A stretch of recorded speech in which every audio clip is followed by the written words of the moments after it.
कृष्ण सार एफएम, यो कृष्ण सार एफएम 94 मेगाहर्ज कृष्ण सार जत्तिकै तेज। अब प्रस्तुत छ पश्चिम डायरी।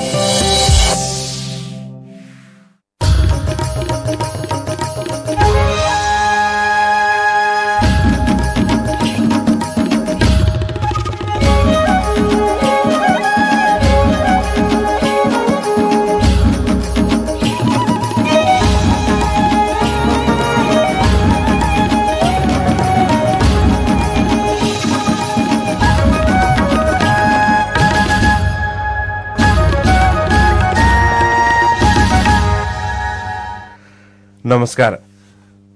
कृष्णसार एफएम 94 मेगाहर्जको उत्पादन पश्चिम डायरीमा रामप्रसाद आचार्य र राकेश मिश्रको हार्दिक स्वागत छ। सुरु गरौं पश्चिम डायरीका मुख्य खबरका शीर्षकहरू। कपास विकास समितिको 825 बिघा जग्गा गुम्यो, जग्गा फर्काउन उदासीनता, समितिको नाममा नहुँदा जग्गा संरक्षण भएन।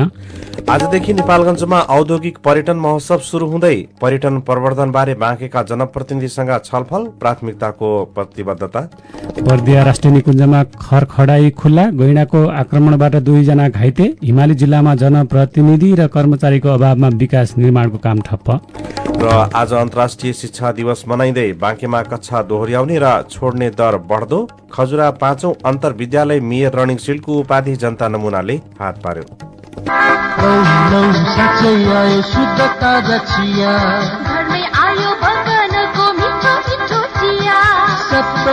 ताजा प्रशोधित चिया, कडा रङ मिठो स्वादको, दाना र धुलो दुबै, मुना मुना मुना चिया, मुना मुना मुना मुना चिया, मुना मुना मुना चिया। प्रिय ग्राहक महानुभाव, नक्कली मुना चियादेखि सावधान। मुना चियाको प्याकेट खरिद गर्दा राम्ररी ध्यान दिनुहोस्। एसटीआई ग्रुपको मोडर्न टी इन्डस्ट्रिजद्वारा उत्पादित सक्कली ब्रान्डको मुना चिया मात्रै खरिद गर्नुहोस्। यो कृष्ण सार एफएम 94 मेगाहर्ज कृष्ण सार जत्तिकै तेज। पश्चिम डायरीको सुरुमा कपास विकास समितिको 825 बिघा जग्गा गुमेको छ, नाममा नभएर जग्गा फर्काउनका लागि उदासीनताको सन्दर्भमा कपास खेतीको सन्दर्भ छ। कुनै बेला सयौं बिघामा हुने गरेको कपास खेती जग्गा अतिक्रमणपछि हुन छाडेको छ। सरकार नै कपास खेतीको उत्पादनमा प्रोत्साहित गर्नमा उदासीनता भएपछि कपास विकास समिति न्यून क्षमतामा सञ्चालित रहेको छ। कपास विकास समिति मार्फत बर्दियाको कुम्भरमा हुने गरेको खेती अहिले ठप्प छ। बस्ती विस्तारका कारण अब कपास खेती पहिलो जस्तो हुने अवस्था तत्काल सम्भव देखिँदैन। कपास विकास सम्बद्ध अधिकारी भन्छन् खेती गर्न जग्गामा बस्ती छ, बचेको जग्गामा उनीहरू नै अन्य बाली लगाइरहेका छन्। कपास विकास समितिका कार्यकारी निर्देशक बुद्धबहादुर थापाका अनुसार समितिको स्वामित्वमा रहेको जग्गा अतिक्रमणमा परेको बताउनुहुन्छ। बढैयाताल गाउँपालिकामा स्थित कुम्भर फर्म नामले सञ्चालनमा रहेको कपास विकासको जग्गा अहिले एक टुक्रा खोज्दै पनि नभेटिने अवस्थामा छ। कपास विकास समितिका एक कर्मचारीका अनुसार 32-33 साल अघि बाली कार्यक्रमका नामले स्थापना भएको उबेला त्यहाँको जमिन सयौं हेक्टर थियो। पछि कपास विकास समिति 2037 सालमा नामाकरण भएपछि जमिन यथावत नै थियो। त्यसपछि 825 बिघा मात्र रहेको कपास उत्पादनका लागि उक्त जमिनमा कपास उत्पादन हुँदैन। कपास विकासले आफ्नो भनिरहेको कुम्भर फर्ममा जमिन विस्तारै सुकुम्बासीको नाममा द्वन्द्वकालमा अतिक्रमण गरिएको स्थानीयहरूले बताएका छन्। यता कपास विकास समितिका अध्यक्ष हेमन्तराज काफ्लेले समितिका नाममा जग्गाको लालपूर्जा नहुँदा विगतमा कपास खेती भएको जग्गा संरक्षण गर्न नसकिएको बताउनुहुन्छ। पहिले सरकारी जग्गामा कपास खेतीको अनुमति पाएर खेती भएपछि जग्गा नाममा नहुँदा अतिक्रमित जग्गा पुनः प्राप्ति समस्या भएको छ, अध्यक्ष काफ्लेले भन्नुभयो। यद्यपि स्थलगत अनुगमन गरी वास्तविक अवस्थामा माथिल्लो निकायमा पत्र मार्फत जानकारी दिइसकेका छौं। उहाँले समिति स्थानीय तहमा गर्न सक्ने काममा प्रतिबद्ध रहेको बताउँदै माथिल्लो निकायले नै समस्याको समाधान खोज्नुपर्ने बताउनु भएको छ। दैनिक नेपालगञ्जमा खगेन्द्र दाहालले खबर लेख्नु भएको छ। बाँकेको नेपालगञ्जमा आज मंगलबारदेखि चौथो प्रादेशिक औद्योगिक लघु घरेलु तथा कृषि प्रविधि व्यापार एवं पर्यटन महोत्सव 2079 आयोजना गरिँदैछ। महोत्सवको सम्पूर्ण तयारी पूरा भएको जानकारी दिन आयोजक नेपाल घरेलु तथा साना उद्योग महासंघ बाँके र Shivalaya security and multiple purpose company प्रालीले सोमबार पत्रकार सम्मेलन गरेर लुम्बिनी प्रदेशका मन्त्री कृष्ण केसीले आयोजनाको उद्घाटन गर्ने जनाएको छ। आयोजक सचिवालय संयोजक जीआर भूषालले माघ 24 गतेसम्म नेपालगञ्ज 18 स्थित सड़क डिभिजन कार्यालय कारकाँदो परिसरमा सञ्चालन हुने महोत्सव समृद्ध नेपालको प्रमुख आधार व्यापार कृषि पर्यटन सांस्कृतिक तथा रोजगारको पूर्वाधार भन्ने मूल नाराका साथ आयोजना गर्न लागि बताउनुभयो। धम्बुजी चोकदेखि महोत्सव स्थलसम्म भव्य झाँकी सहित र्याली आयोजना गरिएको छ। सचिवालय संयोजक भूषालले भन्नुभयो, महोत्सव उद्घाटन लुम्बिनी प्रदेश मन्त्री कृष्ण केसी नमुनाको प्रमुख आतिथ्यमा आयोजना हुने तय भएको छ। आजको दैनिक नेपालगञ्जमा खबर छ। बाँकेको पर्यटन प्रवर्धनमा दीर्घकालीन योजनालाई लिएर जनप्रतिनिधि पर्यटन व्यवसायी बीच अन्तर्क्रियात्मक छलफल भएको छ। हिजो नेपालगञ्ज उपमहानगरपालिकाको संयोजनमा वेस्टर्न ट्राभल मार्ट आयोजक समितिले जिल्लाका जनप्रतिनिधिहरूसँग छलफलको आयोजना गरेको हो। नेपालगञ्ज उपमहानगरपालिका प्रमुख प्रशान्त विष्टको अध्यक्षतामा भएको कार्यक्रममा मार्टका संयोजक श्रीराम सिगदेलले पर्यटन प्रवर्धनका तत्कालीन तथा दीर्घकालीन योजना र त्यसका आवश्यकता तथा महत्वबारे प्रकाश पार्नु भएको थियो। प्रतिनिधि सभा सदस्य धवल शमशेर राणाले नेपालगञ्ज पर्यटकीय पूर्वाधारका दृष्टिले निकै महत्वपूर्ण रहेकाले पर्यटन प्रवर्धनमा स्थानीय तहहरू योजनाबद्ध ढंगले लाग्न सुझाव पनि दिनु भएको थियो।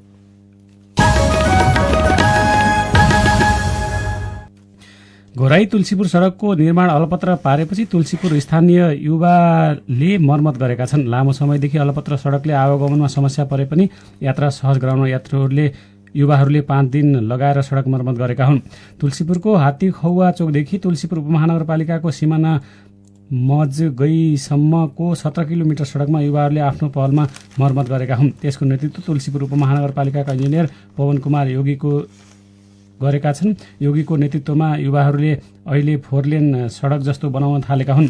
ठाउँ ठाउँमा परेका सड़क खाडलमा ग्राभेल हालेर लोडर लगाएर काम गरिरहेका छन्। सड़कको खाल्डा पुरेर यात्रालाई सहज बनाउनका लागि युवाहरूले शुक्रबारदेखि अभियान थालेका छन्। तुलसीपुर उपमहानगरपालिका सहित विभिन्न युवा तथा व्यवसायीको सहयोगमा सड़क मर्मतको काम गरिएको इन्जिनियर पवन कुमार योगीले बताउनु भएको छ। आजको अन्नपूर्ण पोस्टमा खबर लेखिएको छ। बर्दिया राष्ट्रिय निकुञ्ज खरखडाईका लागि खुल्ला भएको छ। मध्यवर्ती क्षेत्रका बासिन्दाका लागि निकुञ्जमा हिजोदेखि खरखडाई खुल्ला भएको हो। 2 दिनका लागि निकुञ्जमा खरखडाई खुल्ला भएको बर्दिया राष्ट्रिय निकुञ्जले जनाएको छ। निकुञ्ज तथा वन्यजन्तु संरक्षण ऐन 2029 को दफा 16 कामा भएको व्यवस्था र मध्यवर्ती क्षेत्र व्यवस्थापन समितिको निर्णयअनुसार खरखडाईका लागि निकुञ्ज खोलेको थियो। निकुञ्ज मध्यवर्ती क्षेत्रमा बसोबास गर्ने स्थानीय बासिन्दाहरूका लागि खरखडाई खुलेको निकुञ्जका प्रमुख संरक्षण अधिकृत अशोक भण्डारीले जानकारी दिनुभयो। हिजो बिहानदेखि खोलेको खरखडाई आज साँझ 5 बजेसम्मका लागि मात्र खुलेको उहाँले बताउनुभयो। निकुञ्ज क्षेत्रबाट खरखडाई संकलन गरी निकासी गर्ने सुविधा 2 दिनका लागि दिएका हुँ उहाँले भन्नुभएको छ। यता बर्दिया राष्ट्रिय निकुञ्जमा खर बाबियो काट्न गएका 2 जनालाई गैंडाले आक्रमण गरेको छ। निकुञ्जले सर्वसाधारणका लागि खोलिएको खरखडाईको पहिलो दिन हिजो गैंडाले आक्रमण गर्दा 2 जना घाइते भएका छन्। निकुञ्जको खल्ला गाउँ इलाकामा खरखडाई गरिरहेको अवस्थामा उनीहरूलाई गैंडाले आक्रमण गरेको बर्दिया निकुञ्जका सूचना अधिकारी एवं सहायक प्रमुख संरक्षण अधिकृत मुकुन्द सञ्जेलले जानकारी दिनु भएको छ। मिशन टुडेमा खबर छ। पश्चिम डायरीमा नेपालगञ्जमा खेल गतिविधि न्यून। नेपालगञ्जको मेयर कप हामीहरू गोलपुर गएर खेल्नुपर्छ। अब हामीसँग त्योभन्दा अब अरूको कति ठूलो बाध्यता छ होला त्यो भन्नु न। लगायतका सामग्री सुनाउन अझै बाँकी नै छन्। तपाईँ कृष्णसार एफएमको साथमै रहनुहोला। कौशल्या मेमोरियल अस्पताल हवलदारपुर बाँके। हाम्रा सेवाहरू जनरल मेडिसिन, जनरल सर्जरी, स्त्री तथा प्रसुति रोग, नाक कान तथा घाँटी रोग, छाला तथा यौन रोग, हात जोर्नी तथा नसा रोग, एक्युपेन्चर र फिजियोथेरापीद्वारा हात गोडा झमझमाउने, लुलो हुने, हात गोडा नचल्ने, प्यारालाइसिस, मुख बाङ्गिने, विभिन्न प्रकारका बाथ रोगको उपचार, आधुनिक मेसिनद्वारा कलर डब्लर, क्यारोटिड डब्लर र आँखाको भिडियो एक्सरे सेवा, डिजिटल एक्सरेद्वारा आइभिपी, युभिपी र फिस्टुलाग्राम सहितको एक्सरे सेवा, थाइराइड प्याप स्मियर, एफएनएस एपिलेप्सी, शरीरमा आउने गाँठागुठी, कोठीबाट हुने क्यान्सर पत्ता लगाउने प्रविधि सहितको प्रयोगशाला, 24 घण्टा इमर्जेन्सी एम्बुलेन्स र फार्मेसी सेवा। साथै ज्येष्ठ नागरिक, असहाय नागरिक, एकल महिला, अपाङ्ग, अनाथ बाल बालिका, मुक्त कमैया र प्रेस मजदुरहरूलाई सम्पूर्ण सेवामा 10% छुटको व्यवस्था छ।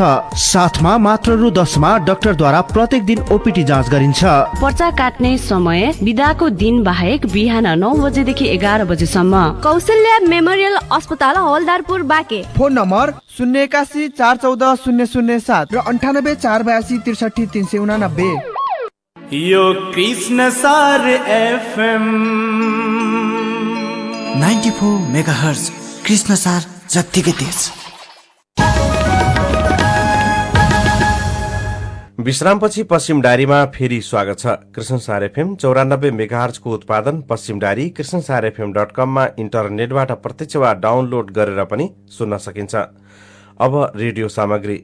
खेलकुदको शहर भनेर चिनिने नेपालगञ्जमा खेल गतिविधि बिस्तारै ओह्रालो लाग्दै गएको छ। विशेष गरेर क्रिकेट खेलको लागि स्टेडियम नहुँदा नेपालगञ्जमा औपचारिक खेलहरू हुन सकेका छैनन्। क्रिकेट खेल्न इच्छुक खेलाड़ीहरूलाई अभ्यास गर्ने ठाउँको पनि अभाव रहेको खेलाड़ीहरूले गुनासो गरेका छन्, जसका कारण नेपालगञ्जमा सोचे जस्तो खेल गतिविधि अगाडि बढ्न सकेको छैन। शम्भु थारूको रिपोर्ट।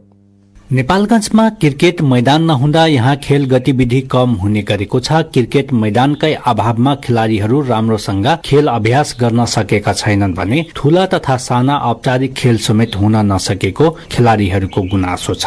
नेपालगञ्जमा क्रिकेटका लागि मैदान नहुँदा खेल खेल्न तथा अभ्यास गर्न समस्या रहेको बताउनुहुन्छ बाँके क्रिकेट टिमका क्याप्टेन सिद्धान्त राज शाही। भूतपूर्व मेयरदेखि लिएर अहिलेको प्रेसिडेन्ट मेयरदेखि लिएर सबैलाई यो कुराको राम्रोसँग जानकारी छ। तर हामी खेलाड़ीहरूलाई चाहिँ यो क्रिकेट मेन स्पेशली क्रिकेट खेलाड़ीहरूलाई चाहिँ यसको चाहिँ फेसिलिटिज भएन। इभन हामीले लास्ट टाइम यो हाम्रो एकाडेमीले चाहिँ हजुरको यो मेयर कप जितेको थियो। एउटा ओपन लेभलको मेयर कप टुर्नामेन्ट भएको थियो कोलपुरमा। नेपालगञ्जको मेयर कप हामीहरू कोलपुर गएर खेल्नुपर्छ। अब हामीसँग त्योभन्दा अब अरू कति ठुलो बाध्यता छ होला त्यो भन्नु न।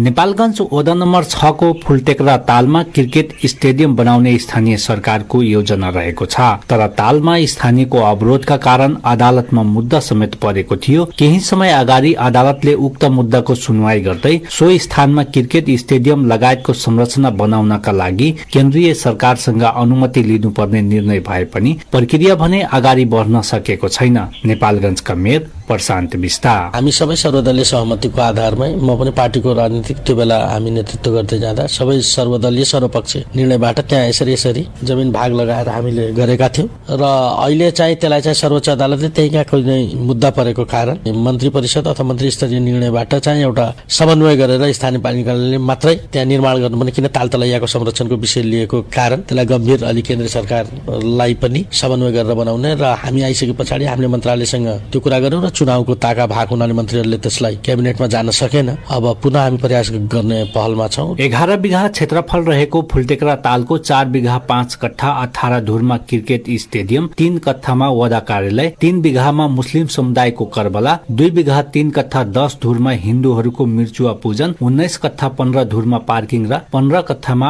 आवत जावतका लागि बाटो निर्माण हुने सर्वदलीय सहमति भएको छ।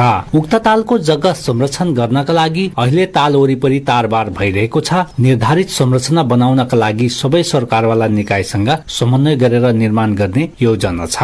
ताल वरिपरि सबै तारबार हुँदैछ। प्रदेश सरकारको र हाम्रो सबैको सहयोगमा 90 लाख रुपियाँ कतिमा तारबार र देवाल पनि लगाउँदैछन्। हामीले त्यसलाई जमिनलाई पहिला आफ्नो उसमा चाहिँ चारैतिर घेराएर अब सुरक्षित तौरले राख्दैछौँ। त्यसपछि चाहिँ आफ्नो कले निर्माण गर्ने हो। त्यसमा हामीले पनि सहयोग गर्छौँ। केन्द्र प्रदेशले पनि जस्तो क्रिकेटको लागि क्यानले प्रतिबद्धता जनाएको छ, त्यहाँ एउटा ताजियाहरूको बन्ने कर्बला बनाउनुमा चाहिँ उहाँहरूले पनि सहयोग, सबैको तहबाट एउटा वडा कार्यालय बनाउने कुरा छ। त्यसकारण त्यसमा काम गर्ने भनेपछि बजेटको निमित्त चाहिँ रोकिँदैन। नेपालगञ्जमा क्रिकेट मैदान नहुँदा मंगल प्रसाद माध्यमिक विद्यालयको मैदानलाई खेलाड़ीहरूले प्रयोग गर्दै आए पनि उक्त मैदानमा क्रिकेट खेल्दा विद्यार्थीहरूको पठन पाठनमा प्रत्यक्ष असर पर्ने भएकाले उक्त मैदानमा खेल खेल्न अवरोध हुँदै आएको छ। उक्त समस्या समाधानका लागि खेलाड़ीहरूसँग छलफल भइरहेको र केही समयमा टोली बनाएर केन्द्रीय सरकारसँग पहल गर्न जाने बताउनुहुन्छ पुनः नेपालगञ्ज नेपालगञ्जका मेयर बिस्ता। म त आफै पनि क्रिकेट खेलाडी भएको कारण मैले खेलेकै आफ्नो जीवन हो भनेको क्रिकेट मनपर्ने र खेल्ने, त्यसका निरन्तर रूपमा खेलाडीहरूसँग पनि छलफलमा छौँ र केन्द्रमा पनि अब बल्ल पूर्णतः सरकार पाएको हुनाले म चाँडै नै यसलाई हामी यो 15 दिनभित्र फेरि हामी एउटा टिम बनाएर पनि जाँदैछौँ काठमाडौँ। खेल क्षेत्रलाई माथि उकास्नका लागि सरकारवाला निकायले स्थानीयहरूसँग समन्वय गरी क्रिकेट स्टेडियम निर्माण गर्नका लागि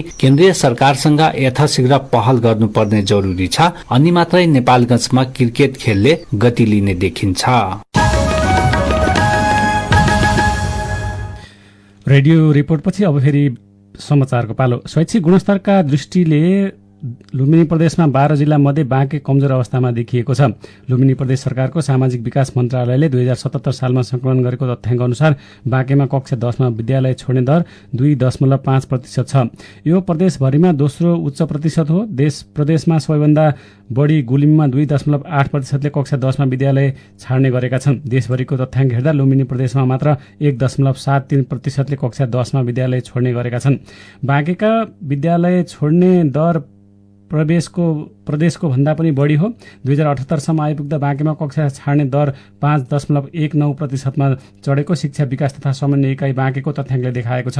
2077 सबैभन्दा कम कक्षा छोड्ने दर प्रदेशमा पाल्पा र प्युठान थियो। यसैगरी बाँके लुम्बिनी प्रदेशका 12 जिल्ला मध्ये कक्षा दोहोर्याउने दरको हिसाबले पनि अग्रमतिमा रहेको छ। 2077 सालमा प्रदेशका 12 वटा जिल्लामा कक्षा 5 मा कक्षा दोहोर्याउने विद्यार्थीको तथ्याङ्क मात्रै हेर्ने हो भने बाँके जिल्ला 7औं नम्बरमा पर्दछ। बाँकेमा कक्षा दोहोर्याउने प्रतिशत 4.3% रहेको थियो। बाँकेको कक्षा 5 मा कक्षा दोहोर्याउने दर 2078 मा आइपुग्दा बढेर 12.2% पुगेको छ। यसैबीच आज अन्तर्राष्ट्रिय शिक्षा दिवस हो। संयुक्त राष्ट्रसङ्घको महासङ्घले शान्ति र विकासका लागि शिक्षाको भूमिका स्मरण गराउन हरेक जनवरी 24 तारिखलाई अन्तर्राष्ट्रिय शिक्षा दिवसको रूपमा घोषणा गरेको थियो। यस वर्षको अन्तर्राष्ट्रिय शिक्षा दिवसको नारा पनि जनतामा लगानी, शिक्षामा प्राथमिकता रहेको छ। आजको मिसन टुडेमा वीरेन्द्र जैसीले खबर लेख्नु भएको छ। नेपालगञ्जमा दादुरा संक्रमितको संख्या 215 पुगेको छ। हिजो थप 10 जना बिरामी भेटिएका छन्। नेपालगञ्जमा पहिलो पटक पुस 12 गते दादुरा देखिएको थियो। समुदाय स्तरमा दादुराका बिरामी भेटिएपछि पुस 22 गतेदेखि शुरू गरिएको दादुरा रुबेला खोप अभियानको लक्ष्य पूरा भइसकेको छ। 6 महिनादेखि 15 वर्षका बालबालिकालाई खोप लगाइएको हो। नेपालगञ्जमा लक्ष्यभन्दा बढी 104.47% लाई खोप लगाइएको छ। 44,897 जनालाई दादुरा रुबेला खोप लगाइएको खोप फर्कल पर्सन जागेश्वर बस्नेतले जानकारी दिनु भएको छ। बागुश्री पोस्ट.com मा खबर छ।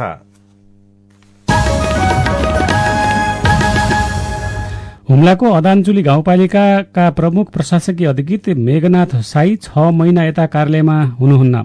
उहाँ मात्र होइन, गाउँपालिकाका अध्यक्ष मोहन विक्रम सिंह र लेखापाल दत्तबहादुर थापा पनि पालिकामा भेटिने हुन्न। अध्यक्ष कार्यालय प्रमुख र लेखापाल नै नहुँदा 6 महिना यता सामान्य सिफारिस दिन बाहेक अरू कुनै काम भएको छैन। असार 10 गते यो वर्षको बजेट ल्याइएको थियो, तर अहिलेसम्म 1 रुपियाँ पनि खर्च हुन सकेको छैन। उपाध्यक्ष कर्णबहादुर रोकाईले भन्नुभयो, दशैं यता कर्मचारीले तलब समेत पाएका छैनन्। प्रमुख प्रशासकीय अधिकृत र लेखापाललाई लिएर 6 महिनादेखि अध्यक्ष सुर्खेतमा बसेको भन्दै रोकाईले अख्तियारमा उजुरी समेत दिनुभएको छ। हुम्लाकै चङ्खेलीमा पुस लागेदेखि अध्यक्ष प्यारीलाल साई, उपाध्यक्ष प्रेमकला साई लगायत अधिकांश कर्मचारी छैनन्। हुम्लाका कुनै पनि पालिकामा प्रमुख भेटिन्नन् भने प्रमुख प्रशासकीय अधिकृत लगायतका कर्मचारी नहुँदा विकास निर्माणका काम ठप्प भएका छन्। आजको कान्तिपुरमा खबर लेखिएको छ। नरैनापुर गाउँपालिकामा रहेको सन्तानेश्वर महादेवको मन्दिरको दर्शन गर्न जाने आन्तरिक तथा बाह्य पर्यटकलाई नरैनापुर 6 कोलाहामा भव्य स्वागत गरिएको छ। हिजो सन्तानेश्वर महादेव मन्दिरको दर्शनका लागि गएका 65 जना कोहलपुरका तीर्थयात्रीलाई स्वागत गरिएको हो। सन्तानेश्वर महादेव मन्दिर जान तीर्थालुलाई कोहलामा निर्माण भएको प्रवेशद्वारमा पुगेर नरैनापुर गाउँपालिका अध्यक्ष इस्तियाक अहमद शाह, वडा अध्यक्ष इसाक जोलाहा, प्रमुख प्रशासकीय अधिकृत मणिराम खराल लगायतले फूल र पानी दिएर स्वागत गर्नुभएको थियो। पर्यटकहरूसँग कुरा गर्दै अध्यक्ष शाहले मन्दिर जाने रोडको निर्माण नहुँदा 2 घण्टा पैदल हिँडेर जाने समस्याको अन्त्यका लागि पालिकाले योजना निर्माण गरेर अगाडि बढ़िरहेको बताउँदै छिट्टै पूर्वाधार निर्माण शुरू गर्ने बताउनुभयो। सदरलाइन.com मा खबर छ। पश्चिम डायरीमा अन्य खबरहरू सुनाउन अझै बाँकी नै छन्। तपाई कृष्णसार एफएम को साथमै रहनुहोला। पूर्वाञ्चल विश्वविद्यालयबाट मान्यता प्राप्त नेपालगञ्ज उपमहानगरपालिकाद्वारा सञ्चालित मङ्गल प्रसाद महिला कलेजमा 7980 का लागि BBS 4 वर्ष BEdमा भर्ना खुल्यो। सुविधा अन्य कलेज भन्दा न्यूनतम शुल्क लाग्ने, दक्ष र योग्य प्राध्यापकहरूबाट पठन पाठन हुने, गरिब तथा जेहेन्दारलाई विशेष सहुलियतको समेत व्यवस्था भएको, ई लाइब्रेरी, कम्प्युटर ल्याब, 24 घण्टा बिजुली बत्तीको व्यवस्था भएको, साथमा छात्रवृत्तिको समेत व्यवस्था भएको। विस्तृत जानकारीको लागि मङ्गल प्रसाद महिला कलेज नेपालगञ्ज 8, सम्पर्क फोन नम्बर 081 531 373 र 98 580 21 554। यो कृष्ण सार FM 94 मेगाहर्ज कृष्ण सार जत्तिकै तेज। विश्रामपछि पश्चिम डायरीमा फेरि स्वागत छ। कृष्ण सार FM 94 मेगाहर्जको उत्पादन पश्चिम डायरी krishnasarfm.com मा इन्टरनेटबाट प्रत्यक्ष वा डाउनलोड गरेर पनि सुन्न सकिन्छ। अब बाँकी समाचार। गैर सरकारी संस्था महासंघ नेपालका केन्द्रीय अध्यक्ष रामप्रसाद सुवेदीले देशमा गैससा मैत्री वातावरण नभएको आरोप लगाउनु भएको छ। गैससा महासंघ बाँके शाखाको आयोजनामा हिजो नेपालगञ्जमा सम्पन्न वर्तमान अवस्थामा नागरिक समाजका सवाल विषयक अन्तर्क्रिया कार्यक्रममा अध्यक्ष सुवेदीले सो आरोप लगाउनु भएको हो। अध्यक्ष सुवेदीले अति पुराना गैर सरकारी संस्था ऐन, समाज कल्याण ऐन र राष्ट्रिय निर्देशन ऐन बमोजिम हालसम्म गैससाहरू नियमन भएको ऐनहरू संशोधन गर्नेतर्फ सरकार अग्रसर नबनेको बताउनुभयो। उहाँले गैससा दर्ता ऐन बमोजिम मठ, मन्दिर, मस्जिददेखि व्यावसायिक समिति र सामाजिक संस्थाहरू दर्ता गर्दा सामाजिक संस्थाहरूको अस्तित्व र पहिचानमा समस्या सिर्जना भएको पनि बताउनु भएको थियो। बाँकेकी निर्मला कुर्मीको शंकास्पद मृत्युको न्यायिक छानबिन गरी दोषीलाई कारबाहीको माग राख्दै प्रदर्शनमा उत्रिएका रुबी खान सहितका अधिकार कर्मीलाई सोमबार प्रहरीले पक्राउ गरेको छ। बबर महल अगाडि प्रदर्शन गरिरहेका बेला पक्राउ गरेको हो। काठमाडौँ जिल्ला अदालत अगाडिबाट खान सहित 7 जना पक्राउ परेर सिंहदरबार स्थित प्रहरी कार्यालयमा राखिएको छ। 2076 चैत्र 14 मा भारतमा निर्मलाको शंकास्पद मृत्यु भएपछि उनको न्यायका लागि खानको नेतृत्वमा महिलाहरूले प्रदर्शन गर्दै आएका छन्। यसैबीच सरकारी छानबिन समिति बन्यो। जिल्ला प्रहरी र केन्द्रीय अनुसन्धान ब्युरो CIB ले पनि अनुसन्धान गरे, तथापि पीडित पक्ष न्याय पाउनमा आश्वस्त हुन सकेका छैनन्। मुद्दा अदालतमा सम्म जान सकेको छैन। हिउँदको चिसोमा न्यायका लागि गुहारिरहेको 24 दिन भइसकेको छ। एकल महिला निर्मलालाई बेपत्ता पारेको घटनामा दोषीलाई कारबाहीको माग राख्दै आन्दोलनरत महिलाहरू जबसम्म न्याय सुनिश्चित हुँदैन तबसम्म पछि नहट्ने प्रणमा छन्। आजको कान्तिपुरमा खबर लेखिएको छ। 16 दिन अघि सुर्खेत रोडमा भएको एउटा सड़क दुर्घटनामा ज्यान गुमाएकी 19 वर्षीय मिनल बोहराको शोक सभा गरिएको छ। हिजो घटनास्थल नेपाल एयरलाइन्स अगाडि चौकमा मिनलका साथीसंगी परिवार आफन्त जनले घटनास्थलमा मिनलको शोक सभा गरेका हुन्। शोक सभामा नेपालगञ्ज उपमहानगरपालिकाका निवर्तमान नगर उपप्रमुख उमा थापा मगरले सड़क दुर्घटनाका कारण एउटा होनहार युवाले अल्प आयुमै ज्यान गुमाउनु परेको भन्दै दुर्घटना न्यूनीकरणमा सामाजिक सचेतना आवश्यक रहेको बताउनुभयो। दुर्घटना आफू सचेत भएर मात्रै हुँदैन। थापाले शोकसभामा सहभागी अभिभावक युवा विद्यार्थीहरूलाई भन्नुभयो, आफूहरू अरूलाई पनि ट्राफिक सचेतनाको ज्ञान विस्तार गर्न आवश्यक छ। उहाँले मिनलको सम्मान र स्मृतिमा परिवार तथा उनी अध्ययनरत शैक्षिक संस्थाहरूबाट सड़क दुर्घटना न्यूनीकरणका लागि सामाजिक सचेतना अभियान थाल्न सुझाव पनि दिएको छ।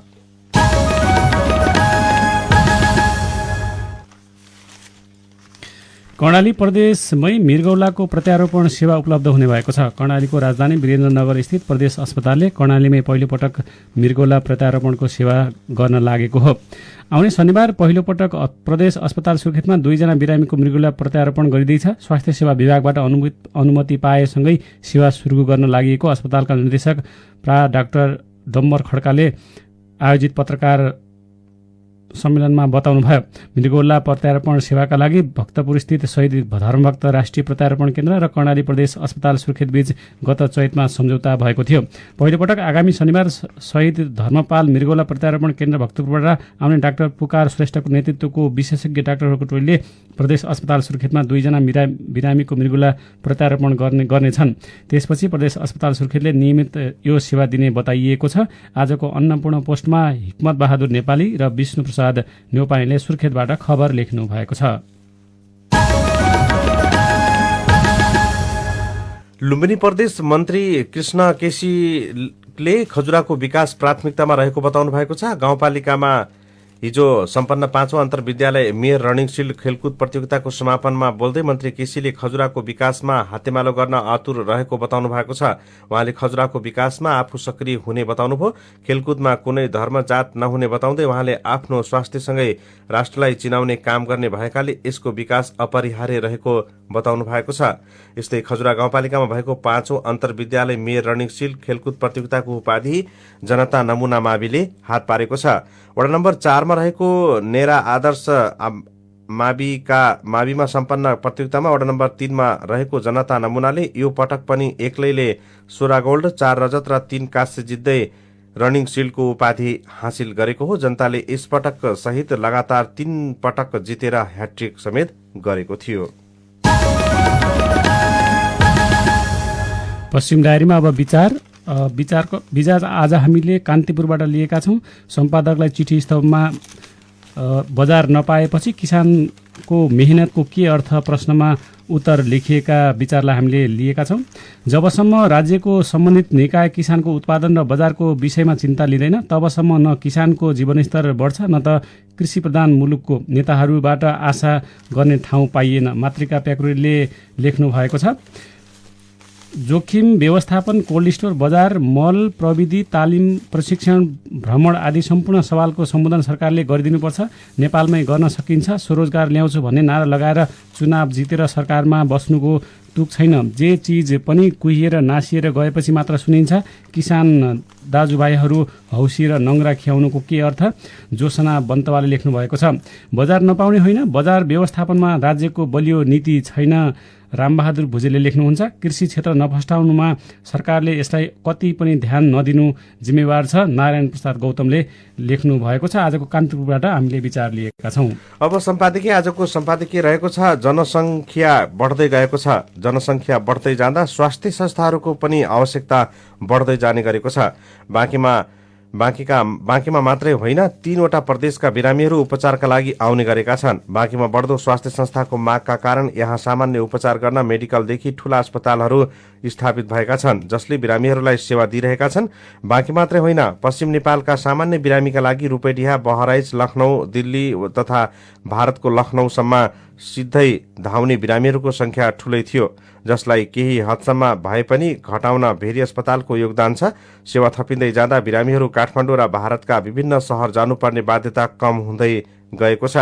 विगतमा न्यूनतम सेवा मापदण्ड कार्यान्वयनमा उत्कृष्ट समेत भएको भेरी अस्पतालमा बढ्दो चाप र उपचारका लागि आएका बिरामी नफर्किने वातावरण सिर्जना गर्न धेरै काम गर्न बाँकी रहेको छ। त्यसबारे अस्पतालले नेपालगञ्जमा आएका स्वास्थ्य मन्त्री समेत ब्रिफिङ गरेर समाचार प्रकाशनमा आएको छ। भेरी अस्पतालमा पूर्वाधार थप्नका लागि गरिएको प्रस्ताव स्वास्थ्य मन्त्रालय हुँदै अर्थ मन्त्रालयमा रोकिएको भन्ने स्वास्थ्य सचिव मार्फत नै जानकारीमा आएकाले त्यसतर्फ थप पहल गर्न आवश्यक रहेको देखिन्छ। यस समयमै अस्पतालमा बिरामी बढ्दै गए पनि अपेक्षित रूपमा सेवा भने थपिँदै जान सकेको थिएन। तर विगत केही वर्षदेखि अस्पताल सेवाका हिसाबले धेरै परिवर्तन भएको छ। तर बिरामीको चाप र सेवाका क्षेत्र विस्तृत भएकाले समयको माग र आवश्यकता बमोजिम स्तर वृद्धिका लागि सरकारवाला निकाय थप गम्भीर भएर लाग्न आवश्यक छ। आजको दैनिक नेपालगञ्जले आफ्नो सम्पादकीयमा लेखेको छ। यिनै खबरसँगै बिहान 6:30 बजेको पश्चिम डायरी सकियो। बिदा माग्नु अघि मुख्य खबरका शीर्षकहरू फेरि एकपल्ट। कपास विकास समितिको 825 बिघा जग्गा गुमियो। जग्गा फर्काउन उदासीनता। समितिको नाममा नहुँदा जग्गा संरक्षण भएन। आजदेखि नेपालगञ्जमा औद्योगिक पर्यटन महोत्सव सुरु हुँदै पर्यटन प्रवर्धनबारे बाँकेका जनप्रतिनिधिसँग छलफल। प्राथमिकताको प्रतिबद्धता। बर्दिया राष्ट्रिय निकुञ्जमा खडखडाई खुला। गैंडाको आक्रमणबाट 2 घाइते। हिमाली जिल्लामा जनप्रतिनिधि र कर्मचारीको अभावमा विकास निर्माणको काम ठप्प। र आज अन्तर्राष्ट्रिय शिक्षा दिवस मनाइँदै बाँकेमा कक्षा दोहोर्याउने र छोड्ने दर बढ्दो। खजुरा 5औं अन्तर्विद्यालय मेयर रनिङ सिल्डको उपाधि जनता नमुनाले हात पार्यो। हवस् त पश्चिम डायरीका प्राविधिक साथी महेशसँगै रामप्रसाद र म राकेश पनि बिदा हुन्छौँ। आज माघ 10 गते मंगलबार 24 जनवरीको दिन सबैका लागि शुभ रहोस्। नमस्कार।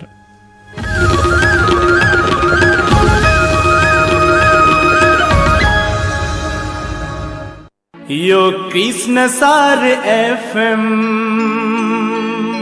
94 मेगाहर्ज कृष्ण सार जत्तिकै तेज। तपाईसँग कुनै पनि काम, पेशा, व्यवसायको सिप छ तर उक्त सिपको प्रमाण पत्र नभएर तपाईले रोजगारीको अवसर पाउनु भएको छैन? विभिन्न कारणले गर्दा पढ्न नपाएको, बीचैमा पढाइ छोड्न बाध्य भएको वा कुनै पनि औपचारिक वा अनौपचारिक शिक्षा वा तालिम नपाएका कारण तपाईले रोजगारीको अवसर नपाउनु भएको त होइन? शैक्षिक र तालिमको प्रमाण पत्र नभए पनि काम गर्दा गर्दै सिकेर तपाईसँग कुनै पेशा व्यवसायको सिप र ज्ञान छ भने तपाईले उचित रोजगारीको अवसर प्राप्त गर्न सक्नुहुन्छ। यसका लागि तपाईले सिटिभिटी राष्ट्रिय सिप परीक्षण समिति राष्ट्रिय व्यावसायिक योग्यता प्रणाली मार्फत आफ्नो दक्षताको प्रमाणपत्र पाउन सक्नुहुन्छ। त्यसैले आफूसँग रहेको सिप प्रमाणित गराउन राष्ट्रिय सिप परीक्षण समिति सानोठिनी भक्तपुर वा तोकिएका कार्यालयहरूमा सम्पर्क गर्नुहोस्। सम्पर्क 01 66 33 038 एक्सटेन्सन नम्बर 208 र 98 511 63 964। लुम्बिनी प्रदेश शिक्षा तथा खेलकुद मन्त्रालयद्वारा स्विस सरकार विकास सहयोग SDC को सहयोगमा सञ्चालित नेपाल व्यवसायिक